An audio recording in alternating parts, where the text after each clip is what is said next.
ఏం ఆలోచిస్తున్నావు? నథింగ్. చెప్పు.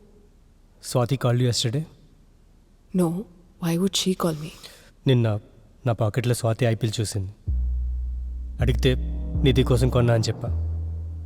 తను అప్పుడే పిల్లలు వద్దనుకుంటుంది, కానీ ప్రభుకి కావాలి. అప్పుడు తనకి నా మీద చాలా నమ్మకం ఎక్కువ. అది నీకు చెప్పాలనుకున్నా. తను నీకు కాల్ చేసి మాట్లాడుతుందేమో అని. అప్పుడు నువ్వు రిప్లై ఇవ్వడం ఆపేసావు. చెప్పు, ఎందుకు ఇవ్వలేదు reply? You had sex last night. No, why you want to know? ఊరికే అడుగుతున్నా. జస్ట్ ఆన్సర్ మీ. నో, లేదు. అయితే రిప్లై ఎందుకు ఇవ్వలేదు? ఒకవేళ నువ్వు పడుకుంటే రిప్లై చేసి పడుకోవచ్చుగా. Please stop it. స్వాతి నిజంగానే నువ్వు చెప్పింది నమ్మిందా? యా. తనకి మన గురించి తెలుసా? నో. ఎలా చెప్పగలవు? నాకు తెలుసు. అదే ఎలా? తను ఎప్పుడు బిజీగా ఉంటుంది. ఇలాంటి మ్యాటర్స్ పెద్దగా పట్టించుకోదు. అసలు నా గురించి తను అలా ఆలోచించదు.